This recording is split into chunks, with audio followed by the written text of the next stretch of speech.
하나님 아버지 은혜를 감사합니다. 이 아침에도 우리를 부르시고 기도할 수 있게 인도하심을 감사합니다. 오늘도 주의 말씀을 따라서 기도의 자리로 나아가며 하나님의 은혜로 이 하루를 시작하게 하옵소서. 예수님 이름으로 기도드립니다. 아멘. 찬송가 184장 하나님께 찬양드립니다.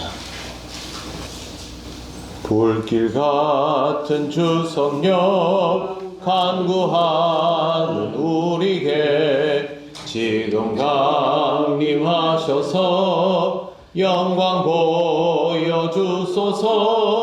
성령이여 임하사 우리 영의 소원을 만족하게 하소서. 기다리는 우리에게 불러 충만하게 하소서. 주의 제단 불 위에 우리 몸과 영혼과 우리 가진 모든 것 지금 바치옵니다.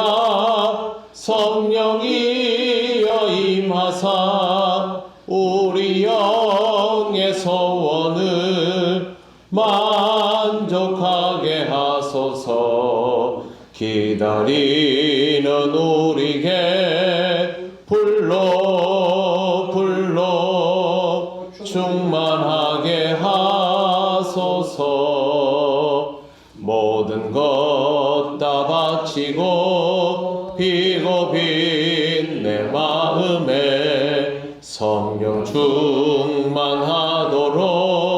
주여 채워주소서. 성령이여 임하사 우리 영의 소원을 만족하게 하소서. 기다리는 우리에게 불러 충만하게 하소서. 구속하신 주께서 약속하신 성령을 믿고 간구하오니 지금 내려주소서. 성령이여 임하사 우리 영의 소원을 만족하게 하소서. 기다리는 우리에게 불러 충만하게 하소서. 아멘. 하나님 말씀 사도행전 1장 15절부터 20절입니다. 한 절씩 교독하겠습니다. 모인 무리의 수가 약 120명이나 되더라. 그때에 베드로가 그 형제들 가운데 일어서서 이르되 형제들아, 성령이 나의 길을 통하여 예수 찾는 자들의 의자를 하여 이 말씀하신 성령이 통하였으며 하나하나도다. 이 사람은 본래 우리 수 가운데 참여하여 이 직무의 한 부분을 맡았던 자라. 이 사람이 교회에 삭스로 후에 몸이 온도하여 배가 터져 창자가 다 흘러나오니라. 이 일이 예루살렘에 사는 모든 사람에게 알리어져 그들의 말로는 그 밭을 아겔다마라 하니 이는 피밭이라는 뜻이라. 시편에 기록하였으되 그의 거처를 황폐하게 하시며 거기 거하는 자가 없게 하소서 하였고 또 일렀으되 그의 직분을 타인이 취하게 하소서 하였도다. 아멘. 네, 오늘 말씀 15절에 먼저 모인 무리의 수가 약 120명이나 되더라 그렇게 기록되어 있습니다. 120명이라는 숫자의 의미를 우리가 좀 볼 필요가 있습니다. 여기에 나오는 그 120을 지칭하는 단어 호세이는 요즘 같은 그런 정확하게 딱 떨어지는 숫자 개념은 아닐 수도 있습니다. 정말 딱 120명일 수도 있고 대략 120명일 수도 있는데 본문에 보면 120명 이나 되더라 라고 되어 있습니다. 실제로 예루살렘 시대 당시에 장정의 인구가 2만 명 정도라고 봅니다. 그리고 작은 마을들은 보통 1000명, 2000명이면 마을이 작지도 않다 할 정도의 규모였고요. 그런데 이 120명의 숫자는 그 시대 사람들에게는 굉장히 큰 숫자입니다. 지금 통영 지역만 해도 100명을 넘기는 교회의 숫자가 그렇게 많지는 않지요. 그런데 이 120의 숫자는요, 일반 교회를 지칭하는 정도의 숫자가 아닙니다. 여기에 나오는 120명은 예수 그리스도께서 십자가를 지시고 죽으시고 부활하셨다라는 것을 명백히 믿어서 예수님이 부활 승천하시고 난 다음에도 이렇게 모여서 기도하는 사람들입니다. 한마디로 말해서 그냥 이렇게 모아놓은 예수님을 인정하고 믿는 수준의 그런 사람들이 아니라 이 중에 누구를 세워서 제자로 지정을 하여도 별 문제가 없을 만한 120문도는 그런 사람들입니다. 보통 한 교회에서 신앙생활을 정말 열심히 하는 사람들, 새벽부터 일어나서 기도하고 교회의 모든 행사에 적극적으로 참여하고 특히 금요기도에 가도 그런 기도의 모임이 있다 하면 빠지지 않고 나오는 그런 사람의 숫자는 그 교회 교인 수의 보통 11조라고 부릅니다. 11조 교인. 근데 그 11조 교인 수보다 넘어가면 교회는 활성도가 신앙적으로 괜찮다 하거든요. 근데 여기 120문도는 쉽게 얘기해서 그 교회의 11조 교인 같은 그런 사람들을 뜻합니다. 그러면 이 사람들의 실제 위력은 10배라는 것이죠. 예루살렘에 예수님을 믿고 따르기로 한 사람들의 숫자는 이거보다 10배는 된다라는 뜻입니다. 그런데도 숫자가 120명이다. 이 숫자는 굉장히 높은 숫자입니다. 그리고 지금 여기 보면 베드로가 이 사람들에게 말을 하기 시작합니다. 15절에 보면 그때에 베드로가 그 형제들 가운데 일어서서 이르되 라고 되어 있습니다. 주님을 3번이나 부인하고 죄인의 굴레를 스스로 벗어 던지지 못했던 그 베드로가 주님의 사랑으로 이제 명백히 교회의 지도자가 되어서 회중의 전면에 선 것입니다. 주님의 은혜와 사랑은 사람을 이렇게 바꾸어 놓습니다. 교회에 저는 지도자들 볼 때마다 한 번씩 그런 생각이 들거든요. 저도 마찬가지지만 저 연세 많은 장로님이, 저 연세 많은 권사님이 어릴 때 교회에서 교회 어른들한테 장난치다가 걸려서 꾸지람도 듣고 혼나던 그 사람 아닌가. 저도 교회에서 장난치다가 우리 교회 사찰 집사님한테 맞은 적도 있습니다. 담임 목사님 아들이 그렇게 장난을 치나 이래가지고 맞았는데 다른 애들은 집에 가서 일러 바쳤는데 저는 이러지도 못했습니다. 담임 목사님 아들이 그러면 안 된다고 생각을 했기 때문에 그렇습니다.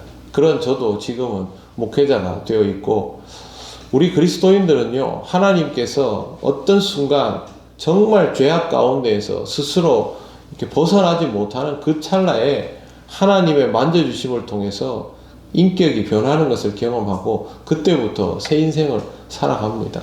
베드로가 사실 여기에 나와서 지도자가 될 만한 객관적인 역량을 가지고 있는 사람입니까? 그렇지 않죠. 실제로 그 베드로 전서 후서를 보면서 학자들이 이거 베드로가 안 썼다 막 이렇게 얘기하는 경우 굉장히 많아요. 그런데 이거는 부인 못합니다. 베드로 계열의 제자들이 베드로의 말을 대필하였거나 베드로의 가르침을 받은 자들이 이 글을 썼다. 그 말은 베드로가 안 써도 이 글은 베드로가 선생님인 상태에서 쓰여진 글이라는 뜻이죠. 어떻게 베드로가 그 시간 안에 이런 사람이 되었을까요? 이렇게 깊은 묵상을 하고 초대교회를 이끌고 교회의 수장으로서의 자리를 지켜나갈 수 있었을까요? 그는 고기를 잡던 사람인데요. 그의 처음 모습은 무지몽매하게 그지없었는데, 그런데 주님은 사람을 이렇게 변화시켜 놓습니다. 베드로뿐만 아니라 예수님의 12제자들, 여기에 모여있는 120문도들, 그리고 우리가 너무도 잘 아는 사도 바울 같은 인물도 마찬가지입니다. 그렇게 주님은 사람을 바꾸어 놓습니다. 이렇게 해서 베드로가 교회의 지도자가 되어서 이 말을 합니다. 16절에 보시면 형제들아, 성령이 다윗의 입을 통하여 예수 잡는 자들의 길잡이가 된 유다를 가리켜 미리 말씀하신 성경이 응하였으니 마땅하도다. 이게 어떤 의미가 있냐 하면 예수님께서 제자들과 한 마지막 만찬 자리에서 다윗의 고백을 인용해서 예언하신 것을 떠올린 겁니다. 요한복음 13장 18절에 보면 내가 너희 모두를 가리켜 말하는 것이 아니니라. 나는 내가 택한 자들이 누구인지 알미라. 그러나 내 떡을 먹는 자가 내게 발꿈치를 들었다 한 성경을 응하게 하려는 것이니라 라는 말씀이 있습니다. 예수님 하신 말씀인데요. 시편 41편 9절을 인용하신 겁니다.